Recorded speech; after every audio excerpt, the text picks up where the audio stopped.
Chicos, les agradezco su apoyo, hay un nuevo video en el otro canal. Les pido por favor que se suscriban en el otro canal, en serio, se los agradecería muchísimo. Y si quieren un saludo, dejen su comentario pidiéndolo, y los saludaré en el siguiente video. Los quiero mucho, continuemos con la creepypasta. Si me quieres ayudar, o donar, vayan a mi Patreon. Los saludos esta noche son para El Dragón 74, Bruno Bravo, Kevin Nina, Diego Luna. Si quieres tu saludo, deja tu comentario.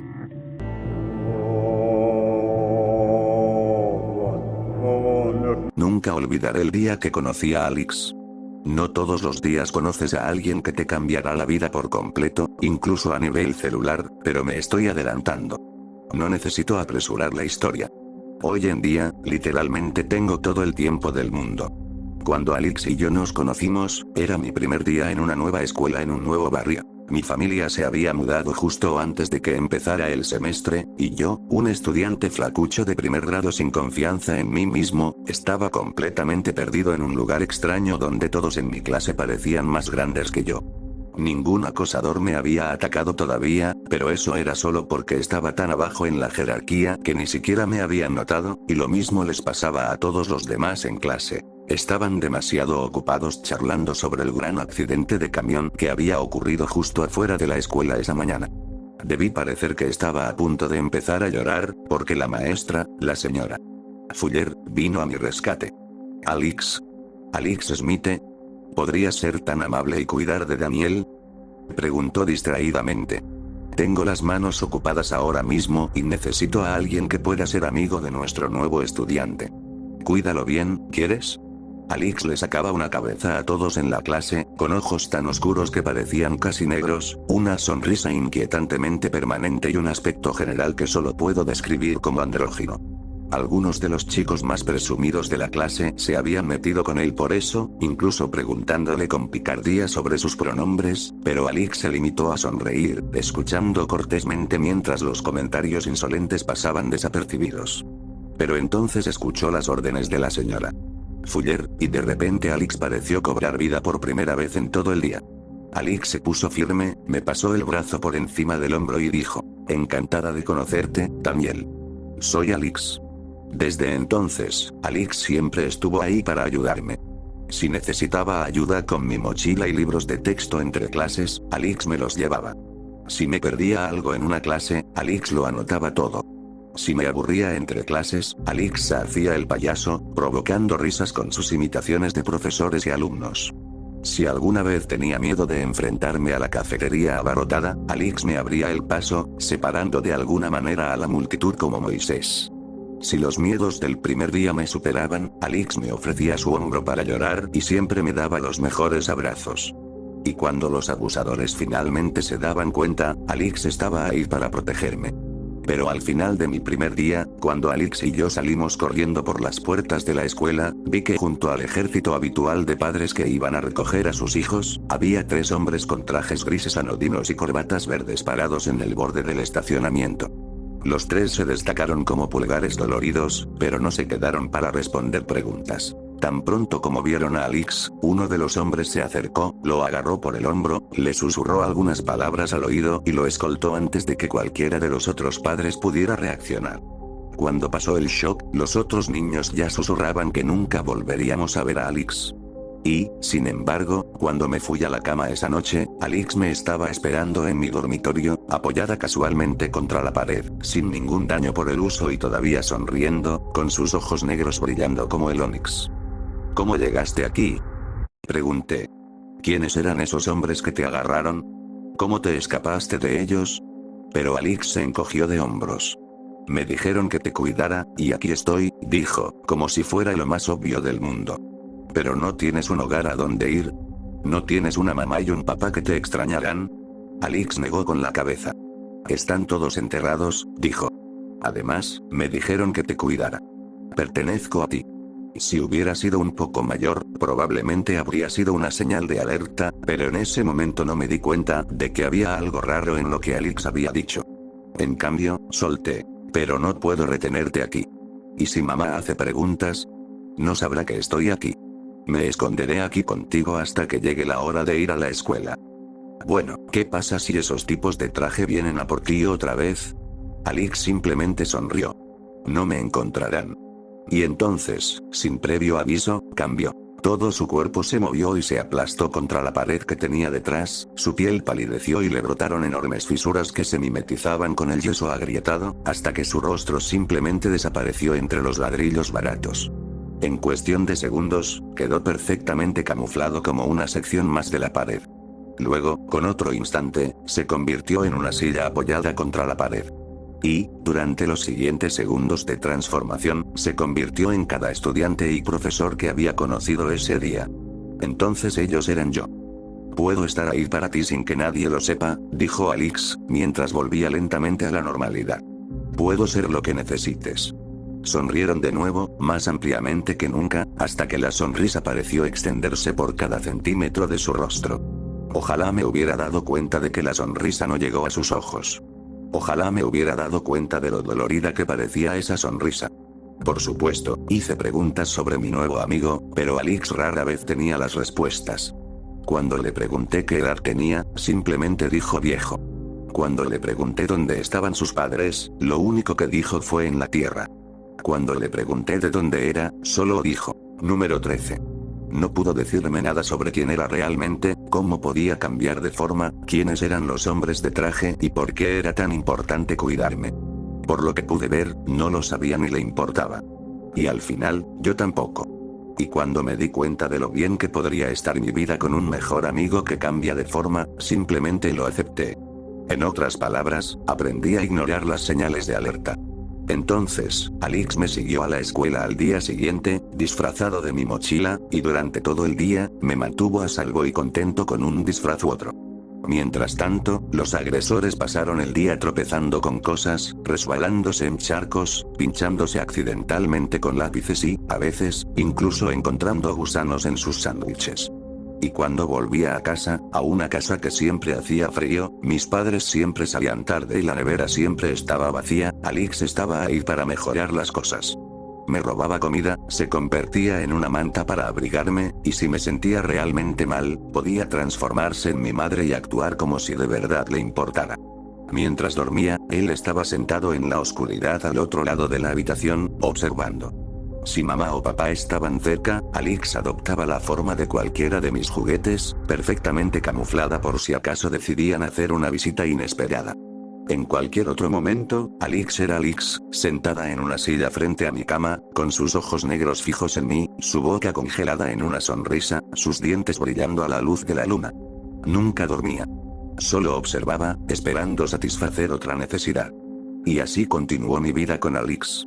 Todos los días, ya sea disfrazado de pájaro en el cielo, de perro callejero, de maestro sustituto o incluso del escritorio frente a mí, se aseguraba de que yo estuviera feliz y a salvo, y todos los días, se aseguraba de que cualquiera que intentara lastimarme sufriera.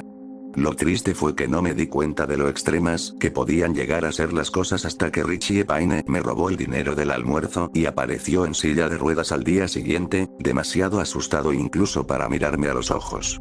Naturalmente, pregunté por qué Alix había decidido que era una buena idea destrozarle las rótulas a Richie por un total de $5, pero Alix no se conmovió. «¿Te lastimó?», dijo. Yo le devolví el daño. Ahora lo sabe mejor. «Pero no puedes andar por ahí lastimando a la gente de esa manera», protesté. «¿Por qué no? Solo así mejorarán». Alix sonrió con esa misma sonrisa sin alegría y de aspecto torturado. «Richie ya está mejor», dijo. «Nunca más te hará daño. Ya no te estorbará». Y nada de lo que dije pudo disuadirlo, ni siquiera cuando intenté terminar nuestra amistad. Mi rabieta a gritos fue ignorada, al igual que mis lágrimas, mis amenazas de encontrar de alguna manera a los hombres de traje y asegurarme de que se llevarán a Alix para siempre esta vez, e incluso mi orden de irme y no volver jamás. Claro, Alix era devoto de mí, daría su vida para protegerme si eso fuera necesario, pero él no era mi sirviente ni mi esclavo, y no recibía órdenes mías. Él estableció las reglas, y la primera y más importante fue que cuando se trataba de mantenerme seguro y feliz, nada estaba prohibido. Cada vez que conocía a un chico que me señalaba para abusar de mí, hacía todo lo posible para que el desafortunado abusador pagara, de cualquier forma que fuera apropiada. Y con el paso de los años, lo mismo sucedía con todos los que me maltrataban de alguna manera, o parecían maltratarme. Los bibliotecarios que me decían que me callara sufrían gritos fantasmales todo el día. Los médicos que me pedían que esperara se veían obligados a atenderme primero por asaltantes misteriosos que nunca pudieron identificar ante la policía. A los profesores de gimnasia que habían sido duros conmigo les habían robado el coche de repente. Los rivales en las competiciones sufrieron saboteos inesperados. Desde el velocista que tropezó a pocos metros de la meta hasta el guitarrista que tuvo que abandonar tras romperse las manos en un asalto que salió mal. Y a medida que avanzaba en el instituto, las chicas que me gustaban sufrían la mala suerte hasta que accedieron a mi invitación para salir. Nada de lo que le dije a Alix lo hizo cambiar de táctica. Simplemente no entendía por qué estaba mal lastimar a quienes no me apreciaban. Así que, al final, dejé de intentar convencerlo. Claro, me sentía culpable, quizá incluso un poco asustado, pero los beneficios eran demasiado buenos como para renunciar a ellos. Así que, poco a poco, fui aceptando su forma de hacer las cosas. Incluso lo disfruté. Aunque parezca extraño, Alix me gustaba. Era mi mejor amigo, después de todo, aunque, a decir verdad, era mi único amigo. Quizás era inevitable, ya que mis padres apenas estaban con nosotros para cocinar, la mayoría de los demás chicos me tenían demasiado miedo como para ser amigos de verdad, y para cuando me gradué del instituto, la mayoría de las chicas también tendían a evitarme, sobre todo después de lo que le pasó a la última novia que se había puesto de los nervios con Alix. Así, Alix se convirtió en la amiga perfecta para cada ocasión, y me refiero a cada ocasión. Todavía me da risa saber que nadie pudo identificar a la chica que llevé a mi baile de graduación. Considerando la cantidad de mujeres que Alix eligió para imitar y modelar para lograr esa forma perfecta, estaba muy orgulloso de sí mismo, aunque si algo aprendí ese día, es que cosas como el género y el sexo no significan mucho para un cambiaformas. La única razón por la que todavía llamo a Alix Hale es por costumbre. Pasaron los años. Conseguí un trabajo a tiempo parcial por un poco de experiencia y dinero, terminé la universidad, me mudé a otro estado, entré al mundo corporativo, conseguí un puesto inicial muy atractivo en una empresa muy prestigiosa y comencé a ascender profesionalmente. Mientras tanto, Alix robó y lavó el dinero necesario para pagar mis deudas, me consiguió los materiales necesarios para mis ensayos, saboteó a rivales mejor calificados para puestos de trabajo, eliminó a aspirantes a ascensos que podrían superarme y se aseguró de que yo supiera a quién impresionar mejor en el camino al éxito. A veces, incluso me regaló un buen coche para impresionar a mi jefe. O mejor dicho, se convirtió en un buen coche para impresionar a mi jefe. Nadie se fijó en los faros completamente negros, ni en los dientes tras la parrilla. A medida que la lucha por el ascenso se hizo más feroz, algunos de mis rivales más destacados en el trabajo simplemente desaparecieron por completo, generalmente después de sufrir crisis nerviosas. Uno, Jason Beagle, logró que lo despidieran y experimentó un descenso muy rápido hacia el alcoholismo hasta el punto de la desnudez pública antes de desaparecer finalmente. Hasta el día de hoy, no tengo idea de si Alix diseñó sus averías o simplemente los imitó y representó las averías, y no sé cuántos de esos rivales fueron enterrados en tumbas poco profundas o arrojados al océano para darle los toques finales al sabotaje de Alix. Y por supuesto, cuando pregunté, todo lo que Alix dijo fue que los rivales desaparecidos estaban mejor ahora y sonrió con esa misma sonrisa atormentada. Pero después de que un dedo amputado con el anillo de sello de Jason Beagle apareció en una playa a menos de media hora a pie de mi nuevo apartamento, supe con certeza que Alix ahora era una asesina. Y no me importó. Si hubiera sucedido antes, quizá habría entrado en pánico, habría llamado a la policía o incluso habría intentado buscar a los hombres de traje. Quizás, de haber sido lo suficientemente prudente, incluso habría temido que mi fiel amigo algún día se volviera contra mí en un ataque de celos. Pero después de tantos años de beneficiarme del talento de Alix para el subterfugio y la violencia, unas cuantas muertes para catapultarme a la cima de la pirámide fueron pérdidas aceptables. El asesinato era solo la forma en que mi amigo hacía lo mejor para mí, y después de tantos años disfrutando de lo mejor de la vida gracias a Alix, ¿quién era yo para decirle que no? Con mi mejor amigo, que cambia de forma, dirigiendo mi vida, no había otro camino que hacia arriba, o eso pensé.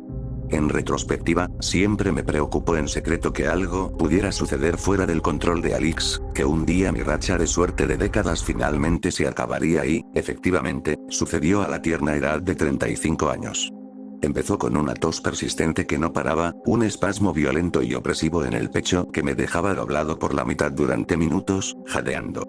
Luego, los momentos terribles en los que parecía no tener aliento, en los que necesitaba todas mis fuerzas para llenar mis pulmones. Y, finalmente, las manchas de sangre en los labios al toser. Naturalmente, Alix me consiguió la mejor atención médica, incluso si eso significaba viajar cientos de kilómetros lejos de mí para amenazar a oncólogos de renombre mundial para que se hicieran cargo de mi caso.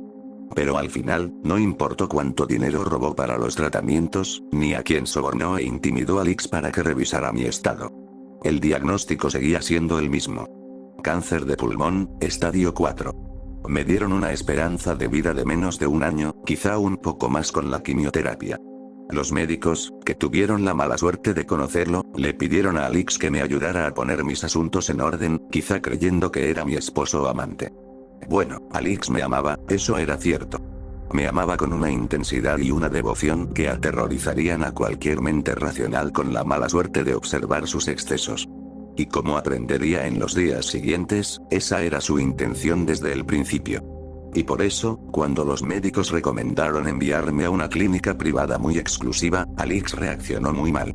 Ir a esa clínica en particular habría significado mantenerme en estricto aislamiento para recibir terapias drásticas que podrían dañar mi sistema inmunológico, y aunque Alix habría seguido fácilmente, la idea de que él pudiera dañarme potencialmente incluso por accidente era demasiado para él. Así que, mientras firmaba los papeles de transferencia, Alix añadió algo extra a mi bolsa de suero. Antes de que pudiera darme cuenta de lo que pasaba, ya me estaba desmayando. Me desperté y me encontré en un entorno desconocido. El apartamento de lujo que había comprado con el dinero lavado de Alix había desaparecido, reemplazado por un vasto y extenso complejo de toscos pasillos de hormigón, puertas selladas magnéticamente, generadores que aún funcionaban, 1,5 kilómetros de laboratorios y suficientes archivadores para llenar la biblioteca del Congreso. Como finalmente descubrí, Alix me había llevado a una base de investigación militar abandonada en algún lugar bajo el desierto de Nevada. Obviamente, las instalaciones habían sido abandonadas tras una gran batalla, pues el lugar estaba lleno de casquillos, cráteres de granadas, quemaduras de lanzallamas y cadáveres de décadas de antigüedad. Además, la mayoría de las puertas habían sido soldadas desde afuera, todas excepto la que Alix había abierto para traerme hasta aquí. Pero no fue hasta que encontré el trío de esqueletos vestidos con esos distintivos trajes grises y corbatas verdes que finalmente me di cuenta exactamente dónde estábamos. Esta era la casa de Alix. Estación de investigación número 13. Según varios documentos y grabaciones de vídeo que se encontraron en el complejo, los científicos habían estado experimentando con una criatura cambiaformas que habían encontrado durmiendo en las profundidades del subsuelo, una especie entera de polimorfos que no habían visto la luz del día desde el final del período pérmico. Habían tenido la suerte de encontrar estas criaturas durante un período de inactividad, y aunque solo habían podido reclamar un espécimen entre innumerables miles antes de que los problemas de seguridad los obligaran a cerrar su sitio de excavación, eso era todo lo que necesitaban. Los investigadores del proyecto habían encontrado una manera de activar permanentemente las áreas del cerebro polimorfo relacionadas con el enamoramiento, condicionando al cambiaformas a ser un guardaespaldas cariñoso de un individuo a la vez.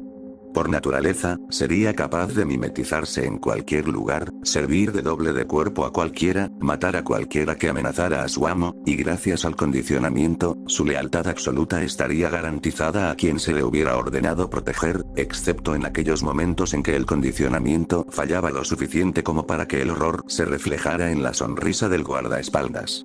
Y para hacer oficial su propiedad, los científicos le habían dado un nombre al nuevo guardaespaldas.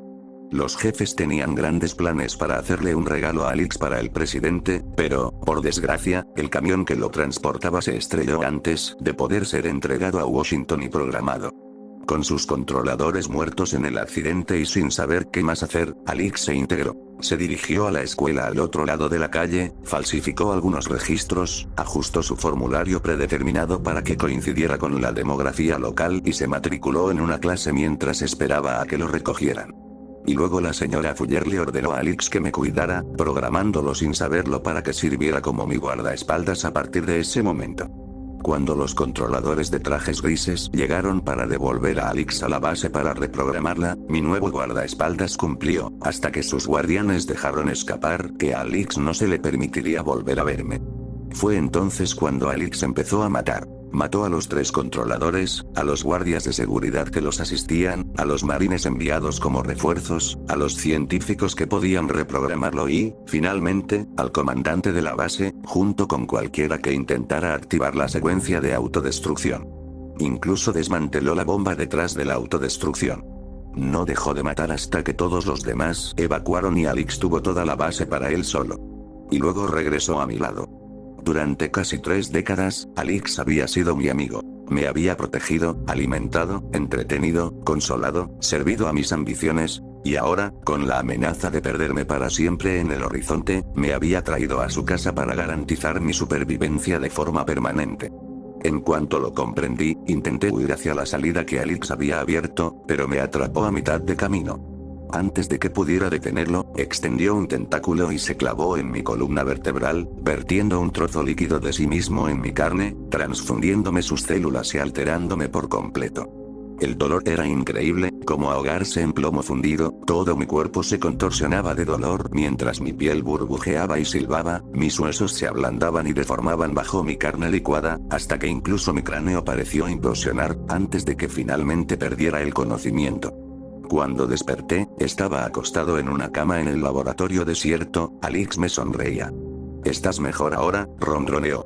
Efectivamente, el cáncer había desaparecido. La terrible falta de aire, la tos incesante, la saliva sanguinolenta y el dolor punzante en los pulmones habían desaparecido gracias a la transfusión de mi mejor amiga. Desafortunadamente, eso no fue lo único que perdí.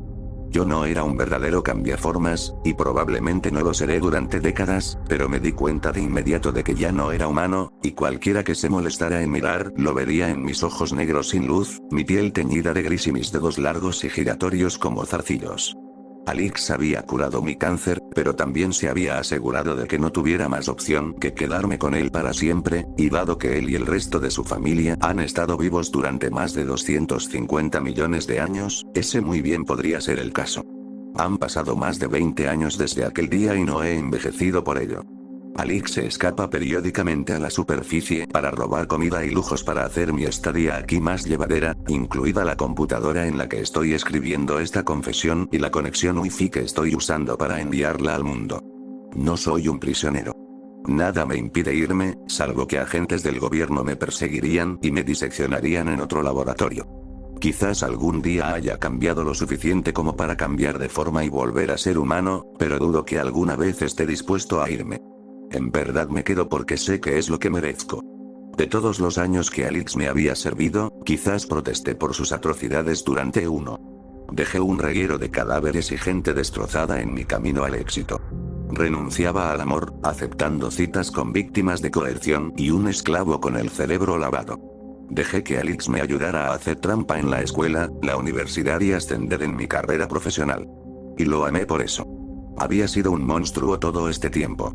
Alyx lo había hecho oficial, incluso me había dado una guarida subterránea para esconderme por toda la eternidad, con un monstruo que me sonreía en la oscuridad. Pero no es por eso que escribo esto. Escribo esto porque sé que el equipo del proyecto no se fue de esta base con las manos vacías. Durante la masacre de Alyx, alguien envió por fax toda la documentación fuera del sitio. Alguien allá afuera aún sabe dónde duermen el resto de esos antiguos polimorfos y cómo controlarlos, y aunque ya es demasiado tarde para mí, espero que alguno de ustedes pueda evitar que se cree otra Alyx. No quiero que los destruyan, si es que es posible hacerlo. Solo quiero que los dejen en paz, antes de que algún idiota intente domesticar a otro con resultados aún peores. Después de todo, las peores atrocidades de Alyx las cometió porque me amaba. ¿Te imaginas lo que habría pasado si me odiara?